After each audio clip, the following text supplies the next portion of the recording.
Stéphanie. Je m'appelle Bernard Poussin, je suis à la tête de la société Créaliste depuis 2004. Marié, 2 enfants, je suis titulaire d'un baccalauréat technique. J'ai créé la société Créaliste à l'âge de 57 ans, après avoir passé 35 ans à l'Institut français du pétrole et chez Axens. J'aime le sport en général et le football en particulier. J'aime me ressourcer à la campagne. Voilà pour mes hobbies.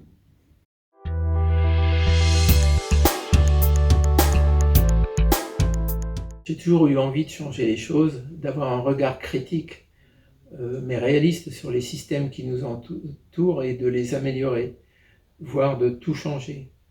Dans mon ancien emploi, même si je n'avais pas la fonction de chercheur, j'avais proposé à mon employeur de nombreuses innovations ayant abouti au dépôt d'une douzaine de brevets. Comme j'étais avant tout un homme de terrain, le chemin entre une problématique identifiée sur un chantier, sur un système qui marche mal, et l'idée à trouver pour l'améliorer était assez rapide. C'était juste à passer quelques nuits avec des insomnies, éventuellement c'était juste le prix à payer. J'ai aussi pris comme habitude de soumettre toute nouvelle idée à ma propre critique, sans concession, afin d'anticiper les critiques destructrices qu'il peut y avoir sur un projet lorsqu'on se réunit à plusieurs collègues et qu'on n'a pas bien verrouillé tous les aspects techniques d'une innovation. L'idée de créer sa propre entreprise m'est venue lentement après avoir rencontré des personnes sur le chantier, et j'entends encore ces personnes qui me disaient « mais si c'est vraiment toi qui as inventé cela pour que ce système-là, qu'est-ce que tu fais encore là avec le nez dans la poussière et dans le réacteur à les installer ?»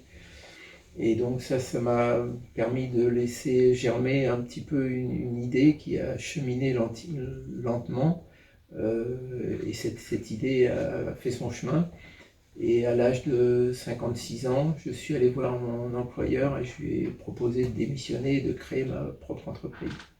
À sa grande surprise, mais c'est avec son entier accord que j'ai pu créer l'entreprise et démarrer cette activité de créaliste.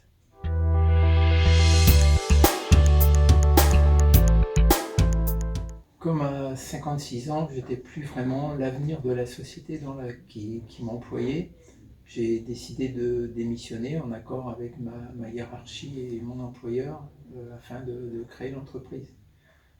Pour créer l'entreprise, j'ai reçu des aides d'une société installée dans la Sarthe qui s'appelle Carrefour Entreprise Sarthe, qui aide les créateurs d'entreprises. Et cet organisme soutenait les porteurs de projets, et ils m'ont donc bien aidé à me structurer, à anticiper les actions et à mener et afin de limiter les problèmes, et je les en remercie. Au début, avec mon fils Guillaume, qui dirige aujourd'hui l'entreprise, nous avons commencé l'activité à la maison, modestement avec les moyens du bord, c'est-à-dire une chambre aménagée en bureau et le garage comme atelier, qui était l'espace dédié aux essais et au montage de nos prototypes. C'était l'objectif survie au quotidien. Il fallait mener de front toutes les activités et surtout trouver du travail pour faire vivre l'entreprise et subvenir à nos salaires, ce qui n'était pas évident.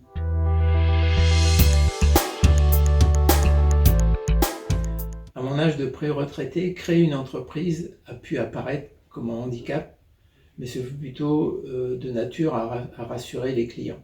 L'expérience associée à mon savoir-faire furent plutôt un atout.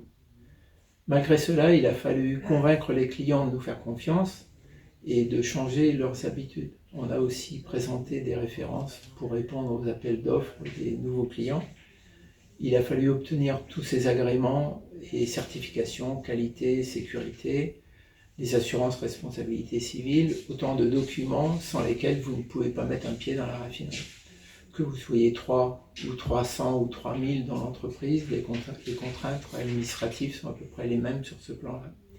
Il a fallu s'imposer en tant que nouvel acteur qui compte, prendre de la hauteur, se recentrer sur les besoins principaux et nous différencier face à des concurrents qui n'entendaient pas se laisser voler leur place.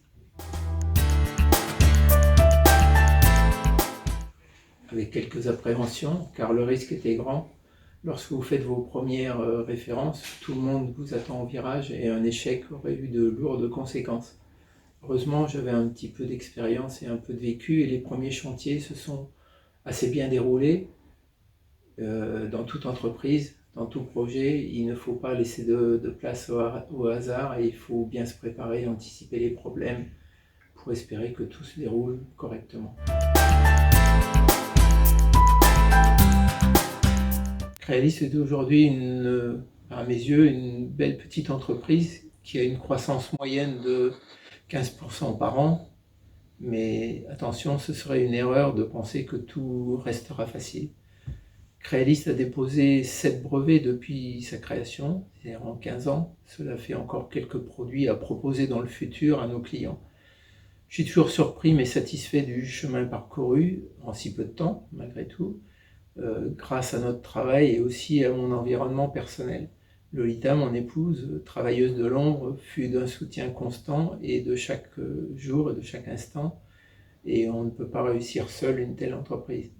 C'est aussi la réussite de nos collaborateurs qui font le maximum pour donner de Crealis la plus belle des images, nos experts sur le chantier, qui sont aussi nos meilleurs ambassadeurs, ainsi que les collaborateurs qui entretiennent au quotidien, depuis le bureau, les meilleures relations avec nos clients.